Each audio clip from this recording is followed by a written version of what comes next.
Depreciation calculate करने के लिए या डेप्रिसिएशन को ज्ञात करने के लिए दूसरा मेथड है diminishing balance method.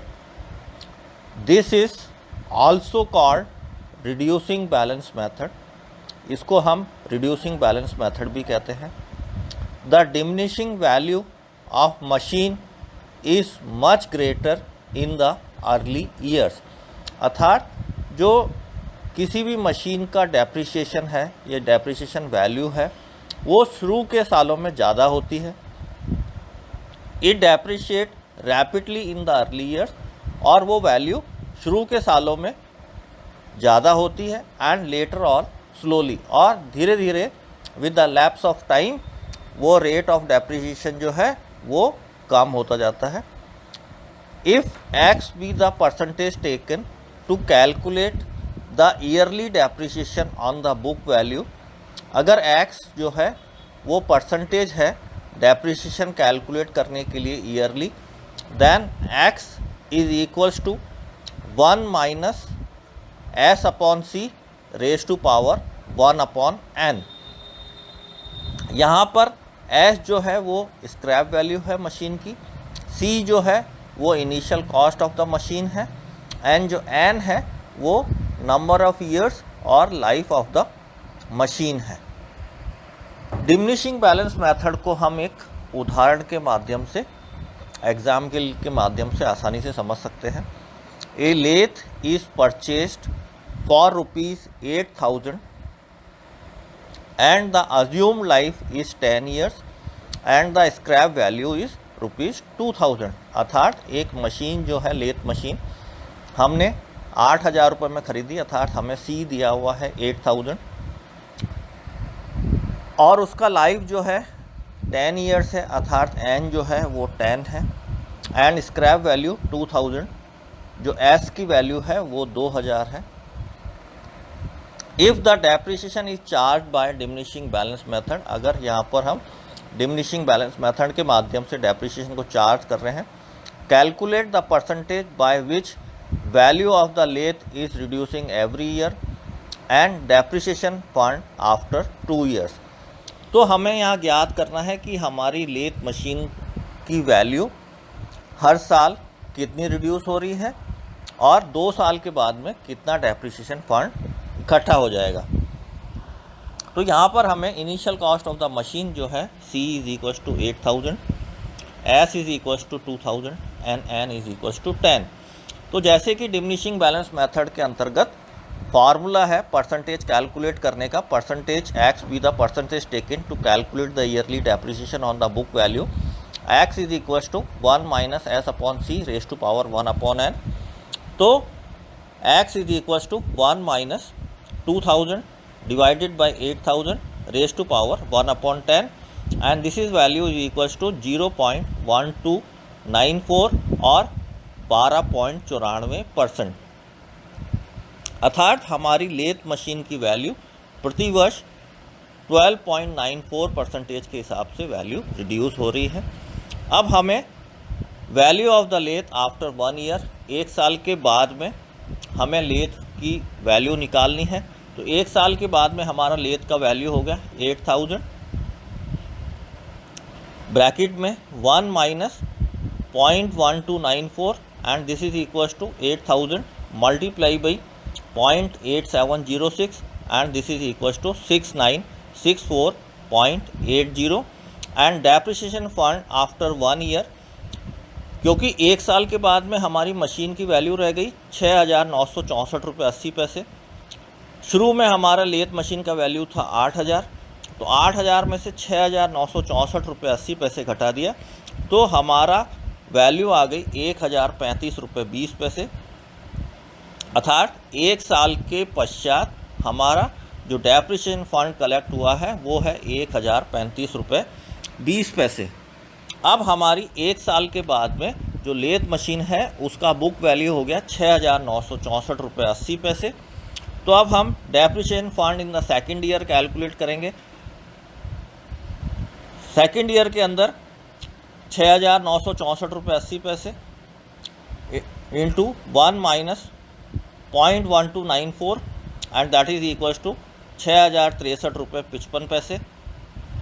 Then depreciation fund in the second year, दूसरे साल के अंदर डेप्रिसिएशन फंड जो कलेक्ट हुआ है वो है 6,064 रुपये 80 पैसे माइनस 6,063 रुपये 55 पैसे and that is equals to 901 रुपये 25 पैसे। अर्थात दूसरे साल के अंदर जो डेप्रिसिएशन फंड कलेक्ट हुआ है वो है 901.25 रुपीज़। पहले साल के अंदर जो डेप्रिसिएशन फंड हमारे पास कलेक्ट हुआ था वो था 1,035 रुपीज़ 20 पैसा। दूसरे साल में हुआ है 901 रुपीज़ 25 पैसा। तो हमारे को जैसे पूछा गया है कि डेप्रिसिएशन फंड आफ्टर 2 ईयर, 2 साल के बाद में डेप्रिसिएशन फंड क्या होगा, तो यहाँ पर हम इन दोनों को जोड़ देंगे 1,035 रुपये 20 पैसे प्लस 901 रुपये 25 पैसे और इन दोनों को जोड़ने के बाद में वैल्यू आ गई 1,936 रुपये 54 पैसे। डेप्रिसिएशन को कैलकुलेट करने के लिए अगला मेथड है सिंकिंग फंड मेथड।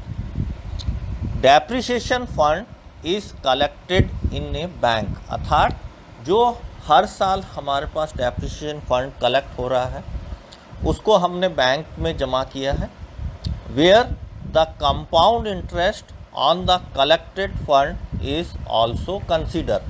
अब जो डेप्रिसिएशन फंड हमने बैंक में जमा किया हुआ है उसके ऊपर मिलने वाला ब्याज कंपाउंड इंटरेस्ट को भी हम यहाँ पर कंसीडर करते हैं। तो जो हमारा इन्वेस्टमेंट है, जब भी हम नया मशीन खरीदेंगे तो investment is equals to depreciation fund, जो डेप्रिसिएशन फंड हमने कैलकुलेट किया है हर साल, प्लस उसके ऊपर मिलने वाला इंटरेस्ट और प्लस जब हम उस मशीन को बेचेंगे तो उससे जो हमें स्क्रैप वैल्यू मशीन की मिलेगी वो। यहाँ पर हम rate of depreciation will be constant throughout the life. Sinking fund method के अंतर्गत जो रेट ऑफ डेप्रिसिएशन है या डेप्रिसिएशन की जो दर है वो थ्रू आउट कांस्टेंट रहती है लाइफ भर। जब तक जितने भी साल उसका लाइफ है उतने साल तक उसकी जो वैल्यू है डेप्रिसिएशन फंड की वो कांस्टेंट रहती है। यहाँ पर हम डेप्रिसिएशन को कैलकुलेट करने के लिए D is equals to R multiply by C minus S divided by 1 plus R raise to power n minus 1। यहाँ पर जो D है वो है rate of depreciation per year, R is a rate of interest जो हम bank के अंदर डेप्रिसिएशन फंड को जमा कर रहे हैं, कलेक्ट कर रहे हैं, उस पे मिलने वाला कंपाउंड इंटरेस्ट, C यहाँ पर initial cost of the machine, S is the scrap value of the machine and N is the life of the machine. इस सिंकिंग फंड मेथड को हम एक उदाहरण या न्यूमेरिकल के माध्यम से आसानी से समझ सकते हैं। A machine is purchased for ₹40,000। The estimated life of the machine is 15 years and scrap value is ₹15,000. If the rate of interest of the depreciation fund is charged at 5%, calculate the rate of depreciation by sinking fund method। जैसा कि आपको numerical में बताया है, ए machine is purchased for ₹40,000। हमने एक machine जो है वो 40,000 रुपये में ख़रीदी है, अर्थात जो हमारा C का वैल्यू हो गया वो 40,000। The estimated life of the machine is 15 years। उस मशीन की जो लाइफ है वो 15 साल है, अर्थात N is equals to 15 years। And the scrap value, जब हम उस मशीन को बेचेंगे तो उसको उसमें से हमें 15,000 रुपये मिलेंगे, अर्थात जो S का वैल्यू है वो है 15,000। If the rate of interest of the depreciation fund is charged at 5%, अर्थात यहाँ पर हमें जो रेट ऑफ इंटरेस्ट है या जो R की वैल्यू है वो है 5%। अब हमें रेट ऑफ डेप्रिसिएशन जो है वो कैलकुलेट करना है by the sinking fund method. यहाँ पर आपको C दिया हुआ है 40,000, S दिया हुआ है 15,000, N is equals to 15 years and R is equals to 5%। तो जैसा आपको मैंने बताया था, सिंकिंग फंड मेथड के लिए रेट ऑफ डेप्रिसिएशन कैलकुलेट करने के लिए D is equal to R C minus S divided by 1 plus R raise to power n minus 1। अब यहाँ पर आपको दिया हुआ है R 5%, 5 डिवाइडेड बाई 100 या 0.05 मल्टीप्लाई बाई C का वैल्यू 40,000 माइनस S का value 15,000, 0.05 multiply by 40,000 minus 15,000 divided by 1 plus R, 1 plus R is equal to 0.05 raise to power n is a 15 minus 1। तो ये वैल्यू आ जाती है आपके पास 1157.40, 1157 रुपये 40 पैसे। अर्थात रेट ऑफ डेप्रिसिएशन, जो डेप्रिसिएशन फंड या डेप्रिसिएशन है उस मशीन का जो हमने 40,000 रुपये में ख़रीदी है, एक साल के अंदर उसका 1157 रुपये 40 पैसे रेट ऑफ डेप्रिसिएशन है। एक साल के अंदर 1157 रुपये 40 पैसे उस मशीन का रिड्यूस हो जाता है।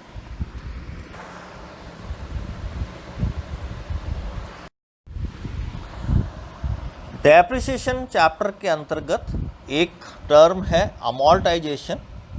अमॉर्टाइजेशन को हिंदी में हम बट्टे खाते भी कहते हैं। इसको हम एक उदाहरण के माध्यम से आसानी से समझ सकते हैं। Suppose value of the machine is 15,000। एक मशीन है जिसका वैल्यू 15,000 है। आफ्टर 10 ईयर्स लाइफ, 10 साल लाइफ के बाद में उस मशीन का वैल्यू 3,000 रुपये रह जाता है। अर्थात 10 साल के अंदर हमारी मशीन की वैल्यू 12,000 रुपीज़ या 12,000 रुपये कम हो जाती है।